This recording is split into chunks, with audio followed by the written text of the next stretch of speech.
اسلامیہ حضرت عمار بن یاسر رضی اللہ تعالیٰ جو کہ ایک ایسا قتل ہے کہ جس سے ہم سب کے ایسی شہادت ہے کہ ہم سب کے دل ڈوبے ہوئے ہیں. جب جو ہے وہ ان کی بات آتی ہے تو ہم سب کا دل جو ہے وہ کٹ جاتا ہے. حضرت عمار بن یاسر رضی اللہ تعالیٰ کے بارے میں حضور صلی اللہ علیہ وسلم نے ارشاد فرمایا کہ آپ کو ایک باغی گروہ قتل کرے گا. آپ انہیں جنت کی طرف بلائیں گے، وہ جہنم کی طرف جائیں گے. تو باغی گروہ قتل کرے گا تو لوگ انگلی اٹھاتے ہیں کہ دیکھیے وہ باغی گروہ سے مراد معاذ اللہ حضرت امیر معاویہ رضی اللہ تعالیٰ عنہ ہے. جبکہ حضور صلی اللہ علیہ وسلم نے ارشاد فرمایا کہ میرا نواسا حضرت امام حسن مجتبیٰ یہ سردار ہے اور یہ مسلمانوں کے دو بڑے گروہوں میں صلح کا باعث بنے گا. جب حضور صلی اللہ علیہ وسلم مسلمانوں کا گروہ فرما رہے ہیں تو یہ اس حدیث طیبہ کو لے کے کہ وہ باغی گروہ ہے اور یہ حدیث طیبہ اپنی جگہ پر موجود ہے. تو اس میں حضرت عمار بن یاسر رضی اللہ تعالیٰ عنہ کو شہید کیا گیا اس جنگ میں صفین میں. تو یہ حضرت امیر معاویہ رضی اللہ تعالیٰ عنہ کے کھاتے میں ڈال دیا جاتا ہے. جبکہ اس سے پہلے اگر تاریخ دیکھی جائے تو حضرت زبیر بن عوام رضی اللہ تعالیٰ عنہ حضور صلی اللہ علیہ وسلم کے پھوپھی کے بیٹے ہیں. حضرت صفیہ بنت عبد المطلب کے لخت جگر ہیں. حضرت ابوبکر صدیق رضی اللہ تعالیٰ عنہ کے داماد ہیں. کیونکہ مولا کائنات نے شہید نہیں کیا، آپ کے گروہ میں جو منافقین تھے انہوں نے شہید کیا، تو اس لیے یہی کہا جاتا ہے کہ یہ منافقین کا کام ہے.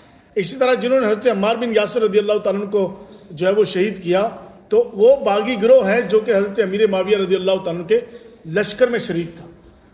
اسی طرح منافقین جو حضرت علی المرتضی شریف رضی اللہ تعالیٰ عنہ کے جو ہے وہ گروہ میں آپ کے لشکر میں شریک تھے، انہوں نے حضرت زبیر رضی اللہ تعالیٰ عنہ کو شہید کیا.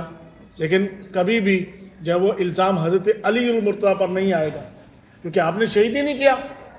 تو شہید جس بندے نے یا جس منافقین گروہ نے کیا انہی پہ الزام آئے گا. اس لیے حضرت عمار بن یاسر رضی اللہ تعالیٰ عنہ جو الزام لگایا جاتا ہے کہ آپ کو باغی گروہ قتل کرے گا، تو وہ باغی گروہ لشکر میں موجود تھا، نہ کہ خود حضرت امیر معاویہ رضی اللہ تعالیٰ عنہ. کیونکہ حضرت امیر معاویہ رضی اللہ تعالیٰ عنہ کے بارے میں جو حدیثوں میں موجود ہیں، حضور صلی اللہ علیہ وسلم نے ارشاد فرمایا کہ حسن مجتبیٰ میرا نواسا مسلمانوں کے دو بڑے گروہوں میں صلح کا باعث بنے گا. مسلمانوں کے دو بڑے گروہ. اب حضور صلی اللہ علیہ وسلم مسلمانوں کا دو گروہ، اب جو دو گروہ کیوں تھے؟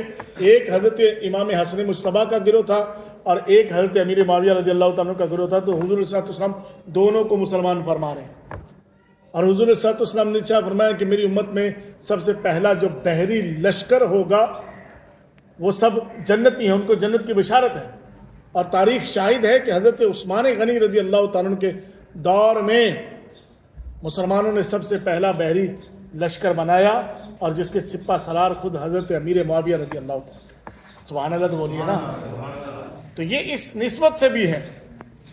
تو اس لیے حضرت امیر معاویہ رضی اللہ تعالیٰ عنہ کے کھاتے میں چیزیں ڈالی گئی ہیں، خود انہوں نے جو ہے وہ براہ راست جو ہے وہ ان کو شہید نہیں کیا.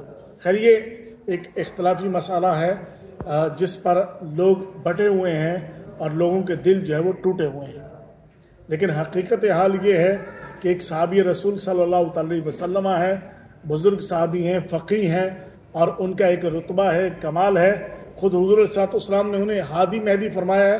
اور یہ حدیث طیبہ بھی ہمارے سامنے اور روز روشن کی طرح یہاں ہے کہ فرمایا کہ میرے صحابہ کرام ستاروں کی مانند ہیں، جو جس کے پیچھے جائے گا راہ ہدایت پہ ہی چلے گا. تو جملہ صحابہ کرام کو حضور صلی اللہ علیہ وسلم نے جو وہ ستاروں کی مانند فرمایا. جو منافقین تھے ان کو بھی حضور صلی اللہ علیہ وسلم نے منافقین کو بھی مسجد نبوی میں سب کے سامنے کھڑا کر کے رسوا کر کے ان کا بھی پردہ چاک کیا. ان کو بھی جو ہے وہ واضح کیا گیا کہ یہ منافقین ہیں، اور جو اہل ایمان تھے ان کے ایمان کی بھی گواہی دی گئی. یہ تو سلسلہ ہوا برادران ملت اسلام.